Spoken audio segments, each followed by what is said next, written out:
Hello குட்டீஸ், praise the Lord. இந்த shine time ப்ரோக்ராமில் உங்களை எல்லாரையும் மீட் பண்ணுறதுல எனக்கு ரொம்ப ஹாப்பி. நல்லா இருக்கீங்களா? இங்கே எல்லாருமே கர்த்தருக்குள்ள சந்தோஷமாக இருப்பீங்கன்னு நான் விசுவாசிக்கிறேன். லாஸ்ட் வீக்கு நம்ம லூக்கா எழுதின சுவிசேஷம் 3ஆம் அதிகாரத்தை தியானித்தோம். யாரை பற்றி பார்த்தோம்? கரெக்ட், நம்ம யோவானுடைய அழைப்பை பற்றி பார்த்தோம். அவர் கொடுத்த ஞானஸ்தானத்தை பற்றி பார்த்தோம். ஏசப்பா எப்படி ஞானஸ்தானத்தை பெற்றுக்கொண்டார்ன்றது நம்ம தியானித்தோம். கரெக்டாக இந்த வாரம் நம்ம லூக்கா எழுதின சுவிசேஷம் 4ஆம் அதிகாரத்தை தியானிக்க போகிறோம். நம்ம எல்லாம் தியானிக்க போகலாமா? எல்லாரும் பைபிள் கொண்டு வந்துட்டீங்களா? சூப்பர். ஓகே, நம்ம ஃபஸ்ட்டு லூக்கா எழுதின சுவிசேஷம் 4ஆம் அதிகாரம் 1-13. அதில் சாத்தான் ஏசப்பாவை எப்படி சோதிக்கிறார்ன்றத நம்ம இன்னைக்கு தியானிக்க போகிறோம். போகலாமா? இயேசு பரிசுத்த ஆவியினாலே நிறைந்தவராய் யோர்தானை விட்டு திரும்பி ஆவியானவராலே வனாந்தரத்திற்கு கொண்டு போகப்பட்டு 40 நாள் பிசாசினால் சோதிக்கப்பட்டார். அந்த நாட்களில் அவர் ஒன்றும் புசியாதிருந்தார். அந்த நாட்கள் முடிந்த பின்பு அவருக்கு பசி உண்டாயிற்று. அப்பொழுது பிசாசு அவரை நோக்கி, நீ தேவனுடைய குமாரனே ஆனால் இந்த கல் அப்பமாகும்படி சொல்லும் என்றான். அவர் பிரதியுத்தரமாக, மனுஷன் அப்பத்தினால் மாத்திரமல்ல தேவனுடைய ஒவ்வொரு வார்த்தையினாலும் பிழைப்பான் என்று எழுதியிருக்கிறதே என்றார். பின்பு பிசாசு அவரை உயர்ந்த மலையின் மேல் கொண்டு போய் உலகத்தில் சகல ராஜ்யங்களையும் ஒரு நிமிஷத்தில் அவருக்கு காண்பித்து பிசாசு அவரை உயர்ந்த மலையிலே கொண்டு போய் உலகத்தின் சகல ராஜ்யங்களிலும் ஒரு நிமிஷத்திலே அவருக்கு காண்பித்து, இவைகள் எல்லாவற்றின் மேலும் உள்ள அதிகாரத்தையும் இவைகளின் மகிமையும் உமக்கு தருவேன். இவைகள் எனக்கு ஒப்பு கொடுக்கப்பட்டிருக்கிறது. எனக்கு இஷ்டமானவனுக்கு இவைகளை கொடுக்கிறேன். நீர் என்னை பணிந்து கொண்டால் எல்லாம் உம்முடையதாகும் என்று சொன்னான். இயேசு அவனுக்கு பிரதியுத்தரமாக, எனக்கு பின்னாக போ சாத்தானே, உன் தேவனாகிய கர்த்தரை பணிந்து கொண்டு அவர் ஒருவருக்கே ஆராதனை செய்வாயாக என்று எழுதியிருக்கிறதே என்றார். அப்பொழுது அவன் அவரை எருசலேமுக்கு கொண்டு போய் தேவாலயத்து உப்பிரிக்கையின் மேல் அவரை நிறுத்தி, நீ தேவனுடைய குமாரனையானால் இங்கே இருந்து தாழை குதியும். ஏனெனில் உம்மை காக்கும்படிக்கு தம்முடைய தூதர்களுக்கு உம்மை குறித்து கட்டளையிடுவார் என்றும், உமது பாதம் கல்லில் இடராத படிக்கு அவர்கள் உம்மை கைகளில் ஏந்தி கொண்டு போவார்கள் என்றும் எழுதியிருக்கிறது என்று சொன்னான். அதற்கு இயேசு, உன் தேவனாகிய கர்த்தரை பரீட்சை பாராதிருப்பாயாக என்று சொல்லியிருக்கிறதே என்றார். பிசாசானவன் சோதனையெல்லாம் முடித்த பின்பு சில காலம் அவரை விட்டு விலகி போனான். பார்த்தீங்களா குட்டீஸ், இங்க ஏசப்பாவை யார் சோதிக்கிறது? சாத்தான். ஏசப்பா 40 நாள் 40 நாள் பிசாசினால சோதிக்கப்பட்டார். அந்த நாட்களில் அவர் ஒன்றும் புசியாதிருந்தார். 40 நாள் சாப்பிடாம இருக்கும் பொழுது அந்த டைம்ல யார் ரொம்ப டார்ச்சர் பண்ணது ஏசப்பாவை? பிசாசு. நம்ம கூட ஒரு நாள் நம்ம சாப்பிடலன்னா நம்மளால இருக்க முடியுமா? இருக்க முடியாதுல. ஒரு வேளை சாப்பிடாம நம்மளால இருக்க முடியல. ஆனால் ஏசப்பா 40 நாள் சாப்பிடாம இருக்கும் பொழுது அந்த டைமில் பிசாசு என்ன பண்ணுறான்? ஏசப்பாவை டீஸ் பண்ண வரான். ஃபஸ்ட்டு எங்கே பண்ணுறாங்க டீஸ்? சொல்லுங்க பார்ப்போம். பிசாசு அவரை நோக்கி, நீ தேவனுடைய குமாரனையானால். அப்போ பிசாசுக்கு தெரிஞ்சிருக்கு அவர் யாருடைய குமாரன்? தேவனுடைய குமாரன். இந்த கல் அப்பமாகும்படி சொல்லும் என்றார். ஒரு கல்லை பார்த்து, இந்த கல்லை நீ அப்பமாக்குங்க, நீங்கள் தான் தேவனுடைய குமாரனாச்சே அப்படின்னு யார் டீஸ் பண்ணுறது? கரெக்டு. யார் டீஸ் பண்ணுறது? ஜீசஸை சாத்தான் என்ன பண்ணுறான்? டீஸ் பண்ணுறான். ரெண்டாவது போது என்ன சொல்கிறாரு? மனுஷன், ஏசப்பா என்ன சொல்கிறாரு? மனுஷன் அப்பத்தினால் மாத்திரம் அல்ல தேவனுடைய ஒவ்வொரு வார்த்தையினாலும் பிழைப்பான் என்று எழுதியிருக்கிறது என்றார். நீங்க சாப்பிட்டா மட்டும் பிழைச்சிட மாட்டீங்க. ஏசப்பாவுடைய வார்த்தையினால, ஒவ்வொரு வார்த்தையினால நீங்க பிழைப்பீங்க. இந்த உலகத்துல இருக்கும் பொழுது அவருடைய வார்த்தை கொண்டு, ஏன்னா அவருடைய வார்த்தையில ஜீவன் உள்ளது, வல்லமை உள்ளது இல்லையா? நான் உன்னை விட்டு விலகுவதும் இல்லை, உன்னை கைவிடுவதும் இல்லை. கர்த்தர் என் மேய்ப்பரா இருக்கிறார், நான் தாழ்ச்சி அடையேன். எல்லாம் ஜீவன் உள்ள வார்த்தையில. பைபிள்ல இருக்கிற ஒவ்வொரு வார்த்தையும் ஜீவனுள்ள வார்த்தை. அந்த வார்த்தையை மனுஷன் பயன்படுத்தும் பொழுது, கீழ்ப்படியும் பொழுது, அவன் மரித்தாலும் என்ன பண்ணுவாங்க? பிழைப்பாங்கன்னு ஏசப்பா சொல்றாங்க. அப்பத்தினால மாத்திரம் இல்லை, நம்ம போஷிக்கிறதுனால மாத்திரம் இல்லை, அவருடைய வார்த்தையினால கூட நம்ம என்ன பண்ணுவோம்? பிழைப்போம். மரண தருவாயில கூட அவருடைய வார்த்தை கொண்டு நம்ம பிழைப்போன்னு ஏசப்பா சொல்றாரு. அப்போ 2வது முறை பிசாசு என்ன பண்றான்? உயர்ந்த மலையின் மேல கொண்டு போய் உலகத்தின் சகல ராஜ்யங்களையும் ஒரு நிமிஷத்திலே அவருக்கு காண்பித்தார். ஒரு பெரிய மவுண்டைன் மேல, ஒரு மலை மேல நிக்க வச்சு காட்டுறாரு. இதெல்லாம் உங்களுக்கு தான் ஏசப்பா அப்படின்னு. யார் சொல்றது? சாத்தான் ஏசப்பா பார்த்து சொல்றாங்க. அப்போ ஏசப்பா என்ன சொல்றாரு? எல்லாவற்றிலும் உள்ள அதிகாரத்தை, இவைகள் மகிமையும் உமக்கு தருவேன், இவைகள் எனக்கு ஒப்பு கொடுக்கப்பட்டிருக்கிறது, எனக்கு இஷ்டமானக்கு இவனுக்கு நான் கொடுப்பேன், நீ என்னை பணிந்து கொண்டா. பிசாசு சொல்றான். இந்த உலகத்தின் அதிபதி யாரு? பிசாசு. இந்த பிசாசுக்கு இந்த உலகத்துல இருக்கிற அத்தனை செல்வங்களும் கொடுக்கப்பட்டிருக்கிறது. நீங்க என்னை பணிந்து கொண்டா, நீங்க என்னை வணங்குனீங்கன்னா இதெல்லாம் நான் உங்களுக்கு தருவேன். ஏசப்பால கொடுக்க முடியாதுதா? எல்லாம் ஏசப்பால கொடுக்க முடியும். ஆனா பிசாசு பணத்தை காட்டி, செல்வத்தை காட்டி, இந்த ஜனங்களுடைய அதிகாரத்தை காட்டி யார சோதிக்கிறாரு? ஏசப்பாவை சாத்தான் சோதிக்கிறாரு. அப்போ ஏசப்பா என்ன சொல்றாரு தெரியுமா? அவனுக்கு பிரதியுத்திரமாக, எனக்கு பின்னாக போ சாத்தானே, உன் தேவனாகிய கர்த்தரை பணிந்து கொண்டு அவர் ஒருவருக்கே ஆராதனை செய்வாயாக. யாருக்கு மட்டும் நீ பணியணும்? தேவனுக்கு மட்டும் நீ பணிந்து அவருக்கு மட்டும் ஆராதனை செய்ய, வேற யாருக்கும் நீ ஆராதனை செய்யாத அப்படின்னு சொல்றாரு. அப்ப சொல்லி முடிச்ச பிறகு மறுபடியும் என்ன பண்றாங்க? அவரை எங்க கொண்டு போறாங்கன்னா, தேவாலயத்தின் உப்பிரிக்கையின் மேல அவரை நிறுத்தி, நீ தேவனுடைய குமாரனே ஆனால் இங்கிருந்து தாழே குதியும். என்ன சொல்றாங்க? தேவாலயத்தில் உப்பரிக்கையில மேலே கொண்டு போயிட்டு, நீ தேவனுடைய குமாரன். அவனுக்கு அப்பப்போ டவுட் வருதில்ல, நீ தேவனுடைய குமாரன் தானே, இங்கிருந்து நீங்க என்ன பண்ணுங்க?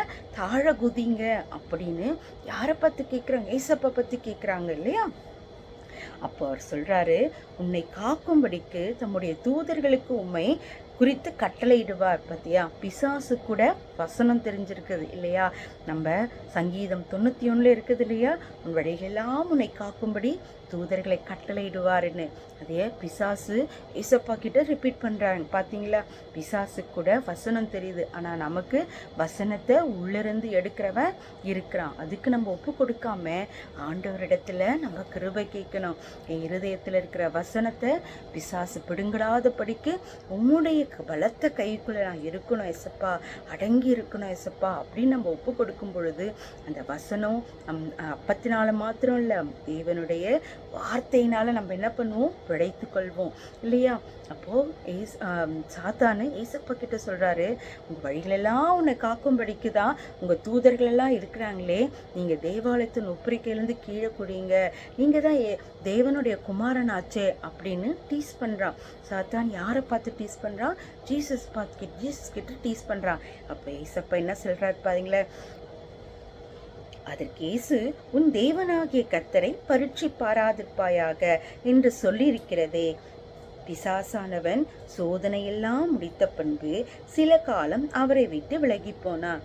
என்ன பண்ணான்? ஃபர்ஸ்ட் ஏசப்பாவை என்ன 40 நாள் ஏசப்பா சாப்பிடாம இருக்கும் பொழுது யார் டீஸ் பண்ண வந்தது? பிசாசு. யாரு? ஏசப்பாவை டீஸ் பண்ண வந்தாங்க. முதலாவது என்ன சொன்னான் பிசாசு? நீங்க தான் தேவனுடைய குமாரனாச்சு, நீங்க என்ன பண்ணுங்க? இந்த கல்லை அப்பமாக்குங்க அப்படின்னு சொல்லும் பொழுது ஏசப்பா என்ன சொல்றாரு? இந்த மனுஷன் அப்பத்தினால் மாத்திரமல்ல, தேவனுடைய ஒவ்வொரு வார்த்தையினாலும் பிழைப்பான்னு ஏசப்பா என்ன பண்றாரு, பதில் கொடுக்கிறாரு. அடுத்தது என்ன பண்றா பிசாசு, எங்க கொண்டு போற, உயர்ந்த மலையில கொண்டு போயிட்டு இந்த ராஜ்யத்தெல்லாம் நான் உங்களுக்கு தரேன், நீங்க என்ன பணிந்து கொண்டா. அப்போ ஏசப்பா என்ன சொல்றாரு, நீ யாருக்கு மட்டும் பணிந்து கொள்ளணும், உன் தேவனாகிய கர்த்தருக்கு மட்டும் பணிந்து கொண்டு அவர் ஒருவருக்கே ஆராதனை செய்வாயாக அப்படின்னு யார் சொல்றது, ஏசப்பா பிசாசை பார்த்து சொல்றாரு. அடுத்தது தேவாலயத்தின் உப்பிரிக்கையில போயிட்டு என்ன பண்றாரு, நீங்க கீழே குதிங்க, நீங்க தான் தேவனுடைய குமாரனாச்சே, நீங்க கீழே குதிச்சிங்கன்னா யார் வந்து காப்பாத்துவாங்க, தேவ தூதர்கள்லாம் வந்து காப்பாத்துவாங்கன்னு யார் சொல்றது, பிசாசு. யாரை பார்த்து சொல்றாரு, ஈசப்பா பார்த்து.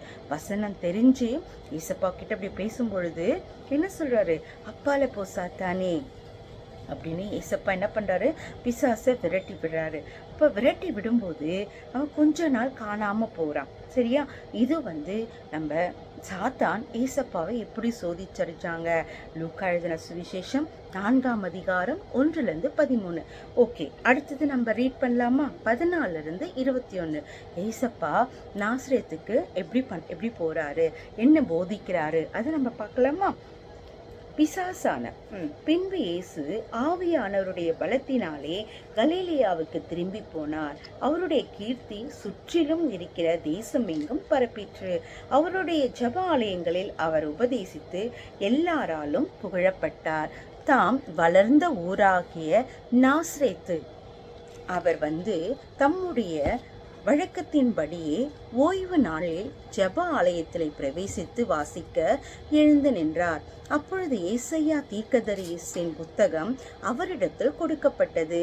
அவர் புஸ்தகத்தை விரித்த போது, கர்த்தருடைய ஆவியானவர் என்மேல் இருக்கிறார், தரித்திரருக்கு சுவிசேஷத்தை பிரசங்கிக்கும்படி என்னை அபிஷேகம் பண்ணினார். இருதயம் நறுங்குண்டவர்களை குணமாக்கவும், சிறைப்பட்டவர்களுக்கு விடுதலையையும், குருடருக்கு பார்வையையும் பிரசித்தப்படுத்தவும், நொறுங்குண்டவர்களை விடுதலையாக்கவும், கர்த்தருடைய அனுகிரகம் வருஷத்தை பிரசித்தப்படுத்தவும் என்னை அனுப்பினார் என்று எழுதியிருக்கிற இடத்தை அவர் கண்டு வாசித்து புஸ்தகத்தை சுருட்டி பணிவிடைக்காரிடத்தில் கொடுத்து உட்கார்ந்தார். ஜெப ஆலயத்தில் உள்ள எல்லாருடைய கண்களும் அவர் மேல் நோக்கமாயிருந்தது. அப்பொழுது அவர் அவர்களோட பேசத் தொடங்கி, உங்கள் காதுகள் கேட்க இந்த வேத வாக்கியம் இன்றைய தினம் நிறைவேறிற்று என்றார். பாத்தீங்களா குட்டீஸ், இங்க ஏசப்பா எங்க போறாங்க, நாசரேத் என்னும் ஊருக்கு போறாங்க. அவருடைய சொந்த ஊர் இல்லையா, வளர்ந்த ஊர் இல்லையா, அங்க போறாங்க. அங்க வழக்கத்தின்படியே ஓய்வு நாள்ல நம்ம சர்ச்சுக்கு நம்ம சண்டேனா போவோம் இல்லையா, அப்ப ஜெப ஆலயத்துல பிரவேசித்து வாசித்து எழுந்து நின்றார். அப்ப அவர் சொல்றாரு, ஏசாயா தீர்க்கதரிசியின் புத்தகம் அவரிடத்துல கொடுக்கப்பட்டது. அப்போது கர்த்தர் என்ன பண்றாரு, தரித்திரத்திற்கும் அப்புறம் குணமாக்க நோய் உள்ளவங்களை குணமாக்கவும், சுவிசேஷத்தை சொல்லவும், இருதயம் நறுங்குண்டவர்களை குணமாக்கவும், சிறைப்பட்டவர்களை விடுதலையாக்கவும், குருடர்களுக்கு பார்வையாகவும், பிரசித்தப்படுத்தவும், விடுதலையாக்கவும் அப்படின்று வாசிக்கும் பொழுது கர்த்தருடைய அனுகிரகம் என்னது, பிரசித்தப்படுத்தவும் அனுப்பினார், என்னை அனுப்பினார்ன்றத அவங்க என்ன பண்றாங்க, இசப்பா அந்த ஜெப ஆலயத்துல, அதாவது தேவாலயத்துல அவர் சொல்றாரு. அப்போ என்ன பண்றாங்க, புஸ்தக சுருட்டி பணிவிடைக்காரத்தில் கொடுத்து உட்கார்ந்தார். ஜெப ஆலயத்தில் எல்லாருடைய கண்களும் அவர் மேல் நோக்கமாயிருந்தது. அப்பொழுது அவர் அவர்களோட பேசத் தொடங்கி, உங்கள் காதுகள் கேட்க இந்த வேத வாக்கியம் இன்றைய தினம் நிறைவேறிற்று. இதெல்லாம் நீங்க கேட்கணும்னு அந்த தரிசனம் இன்றைக்கு நிறைவேறிற்றுன்னு ஏசப்பா சொல்றாரு. இங்க ஏசப்பா என்ன பண்றாரு, ஏசாயா தீர்க்க தரிசனம் பற்றி அவர் ரீட் பண்ணுறாரு. எங்கே, ஜெப ஆலயத்தில் யாரெல்லாம் இருதயம் நொறுங்குண்டவர்களை குணமாக்கணும், அப்புறம் குருடர்கள் பார்வை அடையணும், சப்பானிகள் நடக்கணும், அப்புறம் என்ன பண்ணுது, உங்கள் அபிஷேகத்தினால நிரம்பணும். இப்படிப்பட்ட தரிசனத்தை அவர் வாசித்து முடிஞ்ச பிறகு எல்லாரும் பேசிக்கிறாங்க. அவர் மேலே ரொம்ப நோக்கமாக இருந்து பேசிக்கிறாங்க. அப்போது இதெல்லாம் நீங்கள் உங்கள் காதுகள் இன்னைக்கு கேட்கணும்னு வேத வாக்கியம் நிறைவேறிற்று அப்படின்னு அவர் சொல்கிறாரு. நம்ம கூட சர்ச் போனால் ஓகே இன்னைக்கு என்ன மெசேஜ் கொடுக்க போகிறாங்க, நீங்கள் சண்டே ஸ்கூல் போனால் இன்னைக்கு என்ன ஸ்டோரி சொல்ல போகிறாங்க, இன்னைக்கு என்ன வேத வசனம் சொல்ல போகிறாங்க, இன்னைக்கு கிளாஸில் என்ன சொல்ல போகிறாங்க அப்படின்னு ஈகரோடு போவீங்க இல்லையா? அதே மாதிரி எல்லா மக்களும் அவர் வாசிக்கும் பொழுது அவங்க என்ன பண்ணாங்க, கேட்க ஆரம்பித்தாங்க. அந்த கேட்குறத வேத வாக்கியம் நிறைவேறிச்சுன்னு ஏசப்பா சொல்கிறாரு. சரிங்களா? அடுத்தது நம்ம வசனம் 22-30 ஏசப்பாவை எப்படி மக்கள் நிராகரிக்கிறாங்கன்றத நம்ம வாசிக்கலாம், பார்க்கலாமா? எல்லோரும் அவருக்கு நற்சாட்சி கொடுத்து அவருடைய வாயிலிருந்து புறப்பட்ட கிருபையுள்ள வார்த்தைகளை குறித்து ஆச்சரியப்பட்டு, இவன் யோசேப்பின் குமாரன் அல்லவா என்றார்கள். அவர் அவர்களை நோக்கி, வைத்தியனே, உன்னைத்தானே குணமாக்கிக்கொள் என்ற பழமொழியை சொல்லி, நாங்கள் கேள்விப்பட்டபடி கப்பர்நகூமில் உன்னால் செய்யப்பட்ட கிரிகைகள் எவைகளோ அவைகளை உன் ஆகிய இவ்விடத்திலும் செய் என்று நீங்கள் என்னுடன் சொல்லுவீர்கள் என்பது நிச்சயம். ஆனாலும் தீர்க்கதரிசி ஒருவனும் தன் ஊரிலே அங்கீகரிக்கப்பட மாட்டான் என்று மெய்யாகவே உங்களுக்கு சொல்லுகிறேன். அன்றியும் எலியாவின் நாட்களிலே 3 வருஷம் 6 மாதம் வானம் அடைப்பட்டு தேசமெங்கும் மிகுந்த பஞ்சம் உண்டாயிருந்த போது இஸ்ரவேலருக்குள் அநேகம் விதவைகள் இருந்தார்கள். ஆயினும் எலியா சீதோன் நாட்டிலுள்ள ரெப்பத்தா ஊரிலிருந்த விதவியின் இடத்திற்கு அனுப்பப்பட்டால் அல்லாமல் மற்ற ஒரு இடத்திற்கு அனுப்பப்படவில்லை. அல்லாமலும் எலிசா தீர்க்கதரிசியின் காலத்திலே இஸ்ரவேலர்களுக்குள்ளே அநேக குஷ்டரோகிகள் இருந்தார்கள். ஆயினும் சீரியா தேசனாகிய நாகமானை அல்லாமல் அவர்களில் வேறொருவனும் சுத்தமாக்கப்படவில்லை என்று சத்தியத்தின்படியே உங்களுக்கு சொல்லுகிறேன் என்றார். ஜெப ஆலயத்திலிருந்து எல்லோரும் இவைகளை கேட்ட பொழுது கோபம் கொண்டு எழுந்திருந்து அவரை ஊருக்கு புறம்பே தள்ளி தங்கள் ஊர் கட்டப்பட்டிருந்த செங்குத்தான மலையின் சிகரத்திலிருந்து அவரை தலைகீழாய் தள்ளிவிடும்படிக்கு அவ்விடத்திற்கு கொண்டு போனார்கள். அவரோ அவர்கள் நடுவே நின்று கடந்து போய்விட்டார். பின்பு அவர் கலிலேயாவில் உள்ள கப்பர்நகூமுக்கு பட்டணத்துக்கு வந்து ஓய்வு நாட்களில் ஜனங்களுக்குள் போதகம் பண்ணினார். இங்கே நம்ம யாரை பற்றி பார்க்குறோம்? ஏசப்பாவை யாரை நிராகரிக்கிறாங்க? மக்கள் நிராகரிக்கிறாங்க. ஏசையா தீர்க்கதரிசியை வாசி முடித்த பிறகு இதெல்லாம் நீங்கள் கேட்கணும் அப்படின்ற வேத வாக்கியம் நிறைவேறிற்று அப்படின்னு சொல்ல உடனே மக்கள் எல்லாம் என்ன பண்ணுறாங்க? நற்சாட்சி கொடுத்து அவர் வாயிலிருந்து புறப்பட்ட கிருபையான வார்த்தைகளை குறித்து, அவர் வாயிலிருந்து எப்படிப்பட்ட வார்த்தை வந்தது? கிருபையான வார்த்தைகளை வந்த பொழுது என்ன பண்ணாங்க? எல்லாரும் ஆச்சரியப்பட்டாங்க. இவன் யோசேப்பின் குமாரன் அல்லவா அப்படின்னு பேச ஆரம்பிச்சாங்க. அப்ப அவர்களை நோக்கி, வைத்தியனே, உன்னைத்தானே குணமாக்கிக்கொள் என்ற பழமொழியை சொல்லி, நாங்கள் கேள்விப்பட்டபடி கப்பர்நகூமில் உன்னால் செய்யப்பட்ட கிரிகைகள் எவைகளோ அவைகளை உன் ஊரானாகி இவ்விடத்திலும் செய், நீ அங்கே செஞ்சதை இங்கேயும் செய் அப்படின்னு ஒரு மாதிரி டீசிங்காக பேசுகிறாங்க. அப்போ என்ன பண்ணுறாங்க? தீர்க்கதரிசி, அதாவது அவர் சொல்கிற ஒவ்வொரு வார்த்தையும் அவங்க ரொம்ப டீசிங்காக, அதாவது நம்ம நீ நல்லா இருப்பா அப்படின்னு சொல்கிறாங்க இல்லையா, நீ நல்லாவே இருக்கக்கூடாதுன்னு உள்ளே நினச்சிட்டு நீ நல்லா இருப்பா அப்படின்னு சொல்லுவாங்க இல்லையா, அதே மாதிரி தானே நிறைய பேர் டீஸ் பண்ணுவாங்க. பரவாயில்ல நீ பெரிய ஆள், இதெல்லாம் செஞ்சுட்ட அப்படின்னு சொல்லுவாங்க. ஆனால் அவங்களுக்கு உள்ளுக்குள்ளே ஒரு வஞ்சனை இருக்கும். அதே மாதிரி ஏசப்பா என்ன பண்ணுறாங்க? நீ அங்கெல்லாம் அற்புதம் செஞ்சீங்களே, இங்கே செய்யுங்க, நீங்கள் இங்கேயும் அதே பண்ணுங்க அப்படிமா ஒரு மாதிரி டீசிங்காக என்ன பண்ணுறாங்க? மக்கள் அவரை நிராகரிக்கிறாங்க.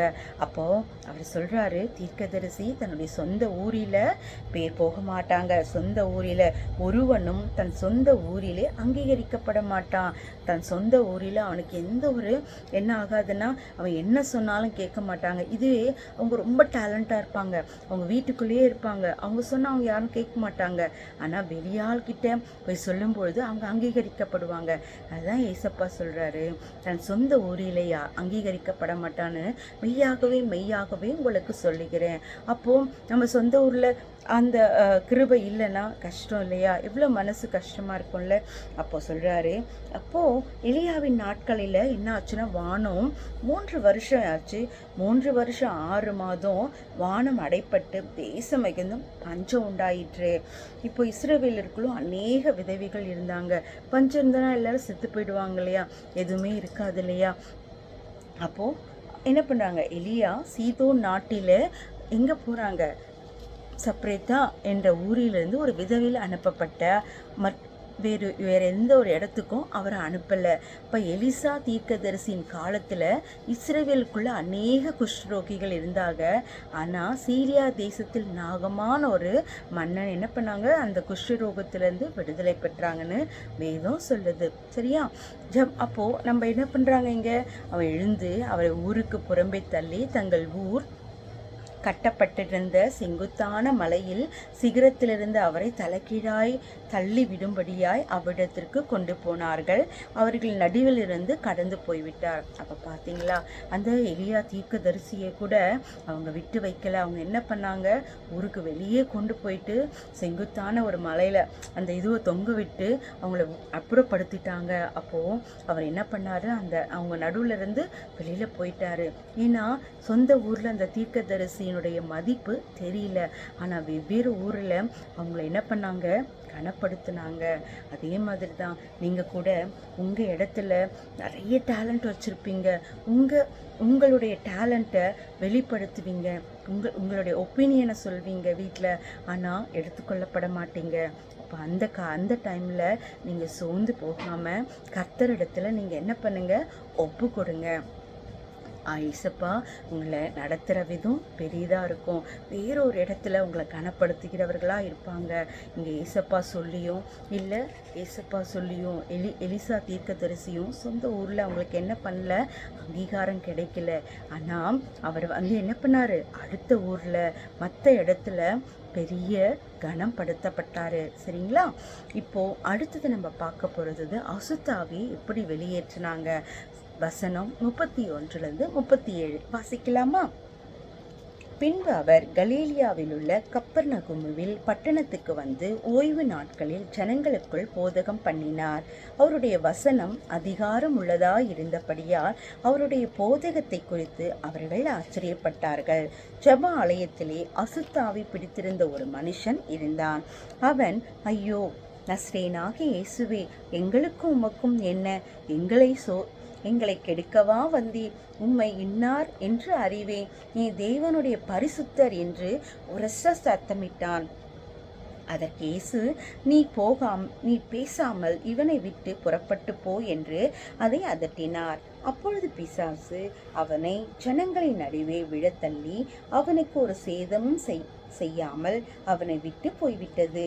எல்லோரும் ஆச்சரியப்பட்டு, இது என்ன வார்த்தையோ, அதிகாரத்தோடும் வல்லமையோடும் அசுத்த ஆவிக்கும் கட்டளையிடுகிறார், அவைகள் புறப்பட்டு போகிறது என்று ஒவ்வொருவரோடு ஒருவர் பேசிக்கொண்டார்கள். அவருடைய கீர்த்தி சுற்றிலும் இருந்த நாடுகளில் உள்ள இடங்களில் எல்லாம் பிரசித்தமாயிற்று.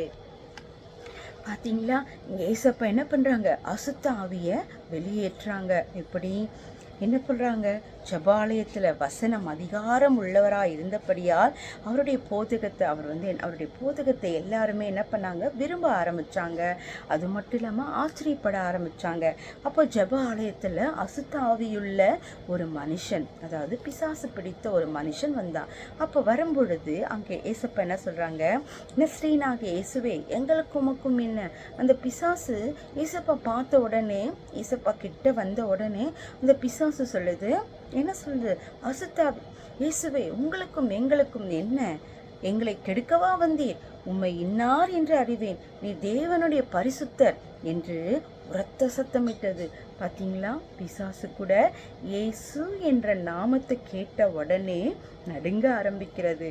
இந்த உலகத்துல நிறைய நாமங்கள் உண்டு. மனுஷர்களுக்கு இல்லாத நாமம், பெரிய நாமம் என்னது? இயேசுவின் நாமம். நீங்கள் ப்ரேயர் பண்ணும்போது கூட எப்பவுமே ஆண்டவரே சுவாமி அப்படின்னு ப்ரேயர் பண்ணக்கூடாது. இயேசுவே ரட்சியும், இயேசுவின் நாமத்தில் செபிக்கிறோம், இயேசுவின் நாமத்தில் இந்த பிசாசை துரத்துகிறோம், இயேசுவின் நாமத்தில் இந்த நோய்கள் குணமடைவதாக, பலனடைவதாக, ரட்சிக்கப்படுவார்களாக அப்படின்னு இயேசுவின் பெரிதான நாமத்தை நம்ம சொல்லணும். சுவாமி என்னை ஆசீர்வதியும், சுவாமி என்னை ரட்சியும், சுவாமி என்னை காப்பாற்றும் அப்படின்னு நம்ம எப்பவுமே சொல்லக்கூடாது. ஏன்னா சுவாமினா யார்? இந்த உலகத்தில் நிறைய சுவாமி இருக்குது இல்லையா? நம்ம பைபிளில் இயேசு என்ற நாமம் இருக்கு. அதனால நம்ம இயேசு என்ற நாமத்தை தான் உச்சரிக்கணும். இயேசுவின் நாமத்தில் செபிக்கிறேன் ஏசப்பா, இயேசுவின் நாமத்தில் அற்புதம் நடக்கட்டும், இயேசுவின் நாமத்தில் இந்த வியாதி விடுதலை ஆகட்டும், இயேசுவின் நாமத்தில் இவன் எழுந்து நடக்கட்டும் அப்படின்னு நீங்கள் இயேசுவின் நாமத்தை சொல்லும் பொழுது அந்த பிசாசு என்ன ஆகும்? நடுநடுங்கி போகும். நீ கருத்தா இயேசுவின் நாமத்தினால் செபிக்கும் பொழுது அந்த பிசாசனால அந்த வீட்டில் இருக்க முடியாது. சரியா குட்டீஸ்? இங்கே ஏசப்பா என்ன பண்ணுறாரு? வல்லமையோடும் பரிசுத்த ஆவியோடும் என்ன பண்ணுறாரு? சொல்கிறாரு. இந்த இயேசு என்ன சொன்ன? நீ பேசாமல் இவனை விட்டு போயிடு, நீ புறப்பட்டு போ என்று அதை அதட்டினார். ஒன்றும் சொல்லலை, எதுவுமே சொல்லலை. நீ பேசாமல் இவனை விட்டு வெளியே போ அப்படின்னு அதட்டினார். அதட்டின உடனே என்ன பண்ணுச்சு அந்த பிசாசு? போயிடுச்சு. எல்லோரும் ஆச்சரியப்பட்டு இது என்ன வார்த்தையோ, அதிகாரத்தோடும் வல்லமையோடும் இந்த அசுத்தாவியே என்ன கட்டளையிடுகிறாரே, அவைகள் புறப்பட்டு போகிறது. இவ சொன்னோன்னு அது புறட்டு போதே, எப்படி அது? ஏசப்பா என்ன சொல்கிறார்? இந்த பூமியில உங்களுக்கு அதிகாரங்களை கொடுத்திருக்கிறேன். எதனால? பிசாசுகளை துரத்தவும், வியாதி உள்ளவர்களை சுகப்படுத்தவும் இந்த பூமியிலே நான் உங்களுக்கு அதிகாரம் கொடுத்திருக்கிறேன்னு ஏசப்பா நம்மளுக்கு கொடுத்திருக்கிறார் வாக்குத்தத்தம். அப்போ நீங்க என்ன பண்ணோம்? இயேசுவின் நாமத்தினால நீங்க ஜெபிக்கும் பொழுது அற்புதம் நடக்கும். சரியா குட்டீஸ்? ஓகே, அடுத்தது ஏசப்பா எப்படி நோயாளிகளை குணமாக்குறாருன்றத நம்ம ரீட் பண்ணுவோமா? வசனம் 38 41. பின்பு அவர் ஜெபாலயத்தை விட்டு புறப்பட்டு சீயோன் வீட்டில் பிரவேசித்தார். சீமோனுடைய மாமி கடும் ஜுரமாய் கிடந்தாள். அவளுக்கோ அவரை வேண்டிக் கொண்டார்கள். அவர் அவளிடத்தில் குனிந்து நின்று ஜுரம் நீங்கும்படி கட்டளையிட்டார். அது அவளை விட்டு நீங்கிற்று. உடனே அவள் எழுந்திருந்து அவர்களுக்கு பணிவிடை செய்தார். சூரியன் அஸ்தமித்த போது ஜனங்கள் எல்லாரும் தங்களுக்குள்ளே பல பல வியாதிகளால் வருத்தப்பட்டவர்களை அவரிடத்தில் கொண்டு வந்தார்கள். அவர்கள் ஒவ்வொருவர் மேலும் அவர் தம்முடைய கைகளை வைத்து அவர்களை சுஸ்தமாக்கினார். பிசாசுகளும் நீ தேவனுடைய குமாரனாகிய கிறிஸ்து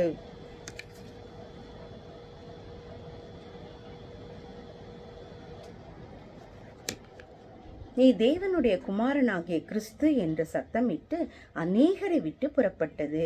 அவரை கிறிஸ்து என்று பிசாசுகள் அறிந்திருந்தபடியால் அவர் அவைகளை பேச ஒட்டாமல் அதட்டினார். உதயமான போது அவர்கள் புறப்பட்டு வனாந்தரமான ஓரிடத்திற்கு போனார்கள். திரளான ஜனங்கள் அவரை தேடி அவரிடத்தில் வந்து தங்களை விட்டு போகாதபடிக்கு அவரை நிறுத்தி கொண்டார்கள். அவரோ அவர்களை நோக்கி, நான் மற்ற ஊர்களிலும் தேவனுடைய ராஜ்யத்தை குறித்து பிரசங்கிக்க வேண்டும், இதற்காகவே அனுப்பப்பட்டேன் என்றார். அந்தபடி கலிலேயா நாட்டிலுள்ள ஜெப ஆலயங்களில் பிரசங்கம் பண்ணி கொண்டு வந்தார். இங்கே நம்ம யாரை பற்றி பார்க்குறோம்? கரெக்ட். இங்கே ஏசப்பா எப்படி ஏசப்பா நோயாளிகளை குணமாக்குறாங்க, ஏசப்பா ஜெபித்து எப்படி சுவிசேஷம் அறிவிக்கிறாங்கன்றத நம்ம இந்த 38 44 வசனம் வரை இன்னைக்கு நம்ம பார்த்தோம். 38 யாரை பார்க்குறோம்? சீமோனுடைய மாமி ஜுரமாக இருக்காங்க.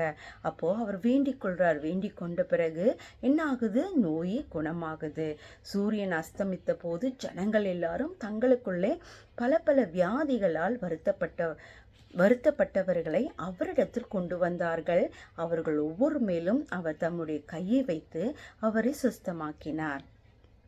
பார்த்தீங்களா? பிசாசுகளும் நீ தேவனுடைய குமாரனாகிய கிறிஸ்து என்று சத்தமிட்டு அநேகரை விட்டு புறப்பட்டது. பார்த்தீங்களா? இங்கே ஏசப்பா என்ன பண்ணுறாங்க? அற்புதம் செய்கிறாங்க. ஜுரமாக இருக்கிறவங்களை குணமாக்குறாங்க, நோய் உள்ளவங்களை குணமாக்குறாங்க, ஆனால் பிசாசு பிடித்தவங்களே குணமாக்குறாங்க. அப்போ பிசாசு என்ன சொல்லுது? இவர் உண்மையிலேயே கிறிஸ்து என்று சொல்லி உரத்த சத்தமிட்டு அவர்கள் எல்லாரையும் விட்டு வெளியே போகுது. பார்த்தீங்களா? பிசாசு கூட வசனம் தெரியுது, பிசாசு கூட இயேசு எப்படிப்பட்டவன் தெரியுது. ஆனால் நம்ம நிறைய காரியங்களில் அவரை நம்ம அசட்டை பண்ணுறோம், கீழ்ப்படியாமல் போகிறோம் இல்லையா குட்டீஸ்? இனி நம்ம அப்படி இல்லாமல் நம்ம அதிகாரம் உடையவர்களா, ஏசப்பா இந்த பூமியில் நமக்கு அதிகாரம் கொடுத்துருக்கிறார் இல்லையா? பூமியில் உங்களுக்கு நான் அதிகாரம் கொடுத்துருக்கிறேன், பிசாசுகளை துரத்த, நோய்களை குணமாக்க, என் நாமத்தினால நீங்கள் எதை கேட்டாலும் நான் தருவேன்னு ஏசப்பா நம்மளுக்கு அதிகாரம் கொடுத்துருக்கிறாரு, வாக்கு கொடுத்துருக்கிறாரு. அப்போது அவருடைய வார்த்தைக்கு நம்ம கீழ்ப்படிந்து வாழும் பொழுது அத்தனையும் ஏசப்பா என்ன பண்ணுவார், நம்ம வாழ்க்கையில் செயல்படுத்துவார். சரியா குட்டீஸ்? இன்னைக்கு நம்ம யாரை பற்றி பார்த்தோம்? சாத்தான் ஏசப்பாவை எப்படியெல்லாம் சோதிச்சாங்க. அப்போ ஏசப்பா நாசரேத்து தன்னுடைய சொந்த ஊரில் அங்கீகரிக்கப்படலை, அப்போ மக்களால் நிராகரிக்கப்பட்டாங்க. எப்படி ஏசப்பா அசுத்தாவிகளை வெளியேற்றினாங்க, நோய்களை குணமாக்கினாங்க, எப்படி ஜெபித்து சுவிசேஷத்தை அறிவிக்கணும்னு இன்னைக்கு நம்ம தியானித்தோம். சரியா குட்டீஸ்? ஓகே, இதே மாதிரி நம்ம என்ன பண்ணோம், நீங்கள் இன்னைக்கு இந்த 4ஆம் அதிகாரத்தை தியானிக்கணும். சரியா? நம்ம அதிகாரம் உடையவர்களா இயேசுவின் நாமத்தினால எல்லாவற்றையும் செய்ய ஏசப்பா நமக்கு அதிகாரம் கொடுத்துருக்கிறாரு. இன்னைக்கு கூட நீங்கள் நினைக்கலாம், என்னால் முடியுமா, என்னால் பண்ண முடியுமா, எனக்கு அந்த தகுதி இல்லையே. இல்லை, தகுதி இல்லாத நம்ம தகுதிப்படுத்த தான் ஏசப்பா அழைக்கிறாரு. இன்னைக்கு நீ நிறைய காரியங்களில் டவுனாக இருக்கலாம், ஆனால் கண்டிப்பாக நீ ஏசப்பா கிட்ட இன்னைக்கு ஒப்பு கொடுக்கும் பொழுது ஏசப்பா உன்னை கனப்படுத்தக்கூடியவராய் மாற்றுவார். உனக்கு தேவையான ஆசீர்வாதங்களை அவர் நிச்சயம் தர வல்லவராக இருக்கிறார். ஏதோ ஒரு காரியத்தில் நீ விடுதலை அடையாமல் இருக்கிறியா, அந்த காரியத்தை குறித்து ஏசப்பா கிட்ட நீர் ஒப்பு கொடுத்து ஜெபிக்கும் பொழுது அதில் அவர் என்ன பண்ணுவார், விடுதலை தருவார். உன் வீட்டில் வியாதி உள்ளவர்களுக்காக இயேசுவின் நாமத்தில் கருத்தா அவரை கூப்பிட்டு நீ ஜெபிக்கும் பொழுது அவர்கள் என்ன பண்ணுவாங்க, வியாதியிலேருந்து குணமடைவாங்க. சரியா குட்டீஸ்? ஓகே, இன்னைக்கு நம்ம என்ன பண்ணும், பரிசுத்த ஆவியாகிய தேவனை நம்ம இருதயத்தில் ஏற்றுக்கொண்டு அவருக்காக நம்ம என்ன பண்ணோம், அவருடைய வார்த்தைக்கு கீழ்ப்படியும் பொழுது நீ கேட்கிறதற்கும் வேண்டிக் கொள்வதற்கும் அதிகமாக செய்யக்கூடிய வல்லவர் யாரு? ஏசப்பா. சரியா? சத்தியத்தை நம்ம அறிந்து கொள்ளணும். அதனால் சத்தியம் நம்மளை எப்போவுமே என்ன ஆகும், விடுதலையாகும். சரியா குட்டீஸ்? ஓகே, இந்த நிகழ்ச்சி உங்களுக்கு ரொம்ப ஆசீர்வாதமாக இருந்திருக்கும் நான் விசுவாசிக்கிறேன். நம்ம இன்னைக்கானதுக்காக ஜெபிச்சுக்கலாமா? எல்லாரும் க்ளோஸ் யுவர் ஐஸ். அன்பின் பரலோக தகப்பனே, இதோ இந்த நாளுக்காக ஸ்தோத்திரம்ப்பா. இந்த நிகழ்ச்சியை பார்த்து கொண்டிருக்கிற ஒவ்வொருவரையும் நீர் ஆசீர்வதிங்க தகப்பனே. அவர்கள் எடுத்துக்கொண்ட ஒவ்வொரு டெசிஷன்லையும் அப்பா நீங்கள் துணை இருங்கப்பா. அவர்களுக்கு விடுதலை கொடுங்க அப்பா, வியாதிலேருந்து விடுதலை கொடுங்க அப்பா. ஒரு வேளை சொந்த வீட்லேயோ இல்லை வெளியிலையோ கிளாஸ்லேயோ அவங்க அங்கீகரிக்கப்படாமல் இருக்கலாம், அவர்களை ஆசீர்வதிங்க, உயர்த்துங்க தகப்பனே. பிள்ளைகளுக்கு எதிராக உருவாக்கப்படும் எந்த ஒரு ஆயுதம் வாய்க்காதபடி செய்யுங்கப்பா. எல்லா பிள்ளைகளும் அடுத்த கிளாஸ் போக போகிறாங்கப்பா, அவர்களுக்கு நீர் பாதுகாப்பு தாங்க ராஜா. நல்லா படிக்கிற ஞானத்தை கொடுங்க தகப்பனே, நல்ல புத்தி அறிவை கொடுங்கப்பா. போகையிலும் வருகளும் உடைய பிரசனம் அவர்களோடு கடந்து செல்வதாக. எல்லா தீங்குக்கும் இந்த வெயில் தாக்கத்துக்கும் விலக்கி ரட்சித்து கொள்ளுங்க, பாதுகாத்து கொள்ளுங்க. இயேசுவின் நாமத்தில் ஜெபிக்கிறோம் நல்ல பிதாவே, ஆமென். பிரைஸ் லார்ட் குட்டீஸ். இந்த நிகழ்ச்சி உங்களுக்கு ஆசீர்வாதமாக இருந்திருக்கும் நான் விசுவாசிக்கிறேன். Praise Lord. God bless you.